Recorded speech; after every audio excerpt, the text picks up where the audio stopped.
let's talk about these nice guys for a second. Maybe that bottom tier of guy. There's a very famous author, the writer, comedian. His name is Jaden Russell. I'm not sure if you're familiar with him, but he actually wrote something about this. He said basically like women want homicide over nice guys. So basically, she agrees. It's true. So, they want a little craziness over like somebody who's just pleasing and appeasing them. You know, speaking of like homicide over nice guys, the number 2 show on Netflix of all time is this Jeffrey Dahmer expose. He's gay. Why? All right, exactly. Women are fascinated. So women clearly have an obsession with like crime documentaries and murder mysteries and just these bad boy guy types, whatever, like triggering emotions. You know, so essentially like a woman would rather like end up in a freezer with a bad boy than than accept flowers from Jimmy Nice Guy that lives down the street. They don't want boring and dull. So exactly. Why do women? That roller coaster is amazing. So they don't want boring and dull. They want roller coasters. So why do women hate nice guys? Why do they like bad boys? And doesn't that just lead to more toxic relationships?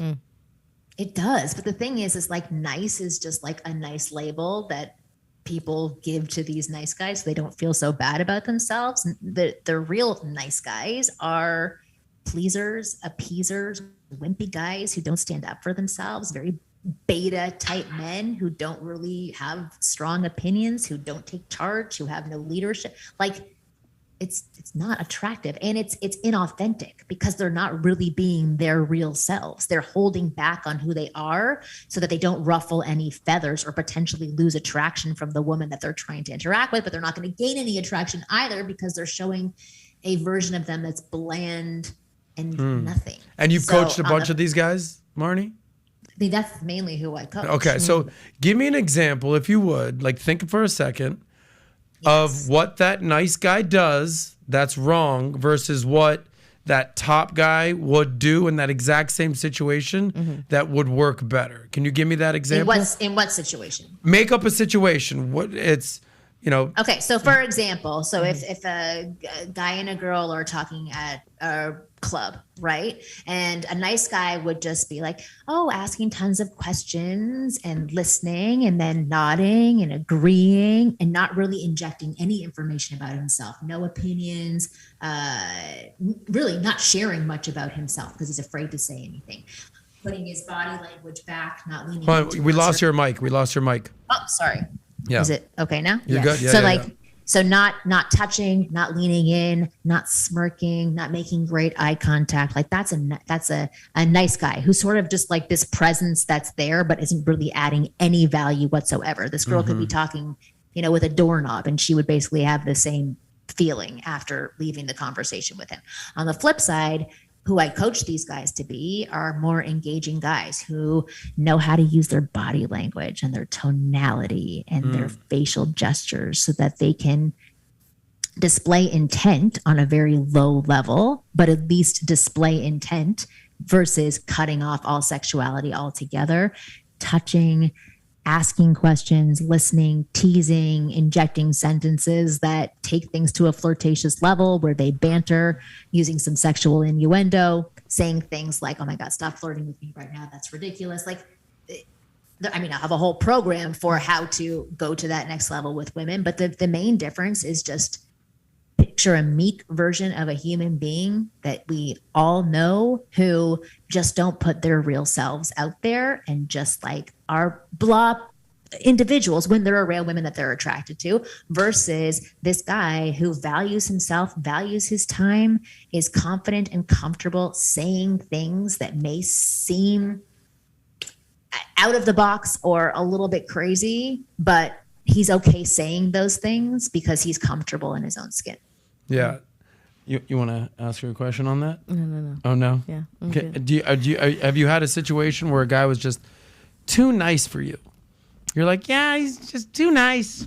Actually, I have. Yes? I actually have. What happened? I've had a situation. It just got to a point where it just became very like boring. Yeah. It was just like everything I said, it was like agreeing with, like, yeah, it's, and it gets to a point where it's like you're looking almost for like feedback and direction from them. So like having someone a little bit more assertive and a little bit more someone who can like process what you're telling them and then kind of, again, like lead you in the direction of what you're looking for.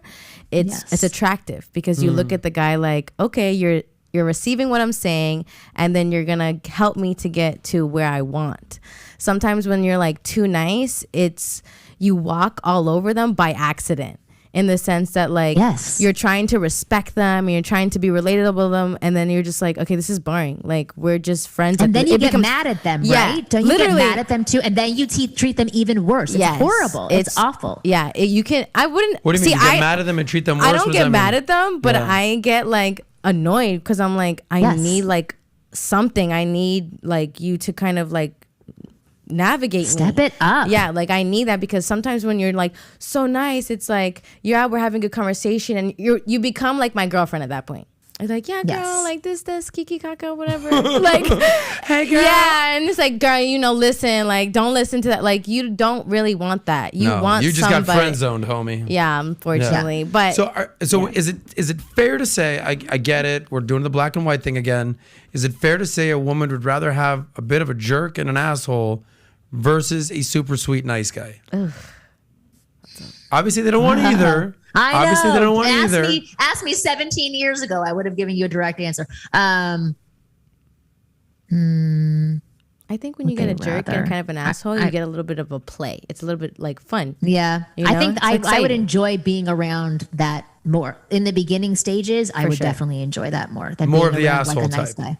Because girls are emotional. I would say like sassy. Like, I think that word. A sassy guy. Yeah, he's gay. Yeah, but you asked. I really like this guy. He's like really sassy. He's gay. Because the asshole's more fun, and then that can bring out my playful side as well, where I can bite back and be a bit of an asshole too. Yeah. And if you can meet on that level, and then it's like how I used to play it, when you gain. And this was my games that I would play. If I gained the respect of an asshole, where they're like, oh, okay, you got something too. Then they toned down their assholeness and had respect for you, and then you can have fun with each other. Yeah, and it's more attractive because you're like, oh, okay, I got this asshole to like, be a little nice to me. Like me. Exactly. It's hot. I know. There you go. I mean, and that's where the chase comes in. Doesn't mean it's anything after that. But listen, I always like to be around, or I feel more attracted to people that I don't get right away. Yeah. I can't get them to like me right away. I do have to work a little bit harder for it. Do I want an asshole? No. But somebody who isn't like right away charmed by me? Yeah, I probably do like them a bit better. So if you like that clip, click right here to watch another, or if you want to watch the entire Soscast, click right here.